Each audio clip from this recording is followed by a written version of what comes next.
Hi friends, வணக்கம். Welcome to feel free to cook channel. இன்றைக்கி நாம் ரெஸ்டாரண்ட் ஸ்டைலில் கடாய் பன்னீர் எப்படி பண்ணுறதுன்னு பார்க்கலாம். இது சப்பாத்தி, நான், தோசை எல்லாத்துக்கும் நல்லாயிருக்கும். வாங்க எப்படி பண்ணுறதுன்னு பார்க்கலாம். மீடியம் சைஸ் வெங்காயம் எடுத்திருக்கேன், 3 பல் பூண்டு, ஒரு சின்ன துண்டு இஞ்சி, 2 மீடியம் சைஸ் தக்காளி, 5 முந்திரி பருப்பு, 2 பச்சை மிளகாய். பெரிய வெங்காயம் பாதி எடுத்து இந்த மாதிரி கியூப் ஷேப்பில் கட் பண்ணி வச்சுருக்கேன். குடைமிளகாயும் பாதி எடுத்துட்டு இது மாதிரி கட் பண்ணி வச்சிருக்கேன். மஞ்சள் தூள் 1/2 டீஸ்பூன், மிளகாய் தூள் 1/2 டீஸ்பூன், கரம் மசாலா 1/4 டீஸ்பூன், மல்லி 2 டீஸ்பூன், சீரகம் 1 டீஸ்பூன், மிளகு 1/2 டீஸ்பூன், வரமிளகாய் 4 எடுத்திருக்கேன், கசூரி மேத்தி சிறிதளவு, உப்பு தேவையான அளவு, எண்ணெய் தேவையான அளவு. 200 கிராம் பன்னீர் எடுத்து அதில் 1/4 டீஸ்பூன் உப்பு, 1/4 டீஸ்பூன் மிளகாய் தூள் போட்டு மிக்ஸ் பண்ணியிருக்கேன். இது எதுக்கு அப்படின்னா எண்ணெயில் போட்டு ஃப்ரை பண்ணும்போது இது கொஞ்சம் நல்லா டேஸ்ட் கொடுக்கும், அதுக்காக தான். அடுப்பு ஆன் பண்ணி ஒரு பேன் வச்சுருக்கேன். பேன் ஹீட் ஆயிடுச்சு. இப்போது இந்த மல்லி, சீரகம், மிளகு, வரமிளகாய் இது 4ஐயும் எண்ணெய் எதுவும் ஊற்றாமல் ட்ரை ரோஸ்ட் பண்ணி வறுத்துக்கலாம்.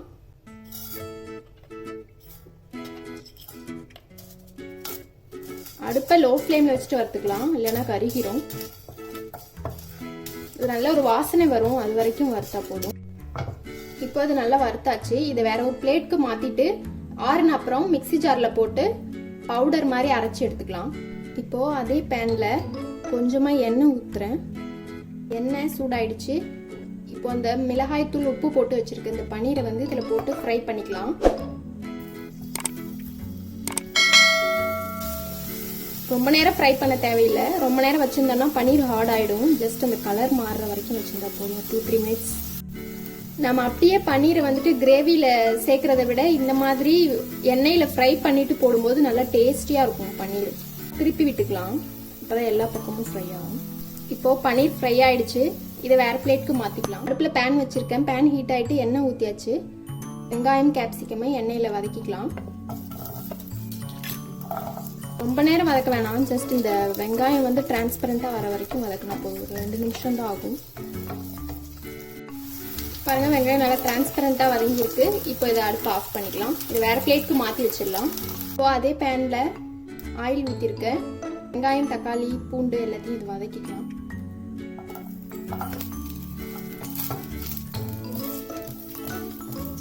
இப்போ இதில் பச்சை மிளகாய், வெங்காயம் சேர்த்துடலாம்.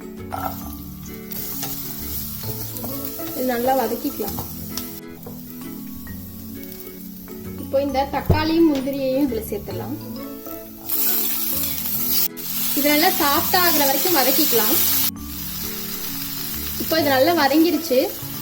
இதை வேற ஒரு பிளேட்க்கு மாத்திட்டு ஆறுன அப்புறம் மிக்சி ஜார்ல போட்டு ஃபைன் பேஸ்டா அரைச்சி எடுத்துக்கலாம். இப்போ அடுப்பு ஆன் பண்ணி ஒரு பேன் வச்சுட்டேன். பேன் ஹீட் ஆயிடுச்சு. எண்ணெய் ஊத்திக்கலாம். அடுப்பை லோ ஃப்ளேமில் வச்சுட்டு இந்த மஞ்சள் தூள், மிளகாய் தூள் இதில் சேர்த்துடலாம். இதை நல்லா மிக்ஸ் பண்ணிக்கலாம்.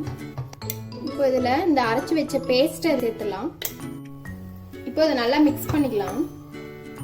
இந்த எண்ணெயில் நம்ம மஞ்சள் தூள், மிளகாய் தூள் சேர்க்கும் போது அது நல்லா கலர் கொடுக்கும் இந்த கிரேவிக்கு, அதுக்காக தான் அப்படி சேர்க்குறோம். அரைச்சி வச்சிருக்க இந்த பவுடரை இதில் சேர்த்துக்கலாம். இதை நல்லா மிக்ஸ் பண்ணி விட்டுட்டு ஒரு மூடி போட்டு இந்த மசாலா எல்லாம் நல்லா சுருங்கி வர வரைக்கும் வெயிட் பண்ணலாம். இப்போ எண்ணெய் நல்லா பிரிஞ்சு வந்துருச்சு. இந்த ஸ்டேஜில் உப்பு சேர்த்துக்கலாம். இது நல்லா மிக்ஸ் பண்ணிக்கலாம். இதில் நம்ம வதக்கி வச்சிருந்த இந்த ஆனியன், கேப்சிகம் சேர்த்துக்கலாம். இப்போ இதில் தண்ணி சேர்த்துடலாம்.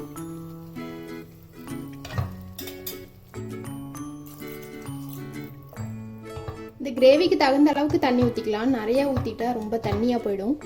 இன்னும் கொஞ்சம் இதில் கரம் மசாலா சேர்த்துலாம். இப்போ இது நல்லா கொதிக்கட்டும், மூடி போட்டு வச்சிடலாம். இப்போ இது நல்லா கொதிச்சிருச்சு, எண்ணெய் மேலே பிரிஞ்சு வந்துருச்சு. இந்த ஸ்டேஜில் இந்த பன்னீர் இதில் சேர்த்துலாம்.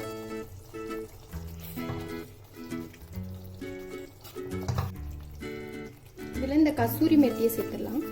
இது ஆப்ஷனல் தான், இது இல்லைனாலும் பரவாயில்ல.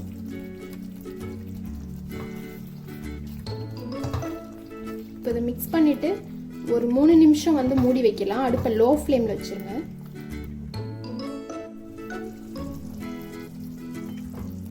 மூணு நிமிஷம் ஆகிருச்சு பாருங்க, மேலே நல்லா எண்ணெய் பிரிஞ்சு வந்திருக்கு. அவ்வளோதான், அடுப்பை ஆஃப் பண்ணிடலாம். நம்மளோட ரெஸ்டாரண்ட் ஸ்டைல் கடாய் பன்னீர் சூப்பராக ரெடி ஆயிடுச்சு.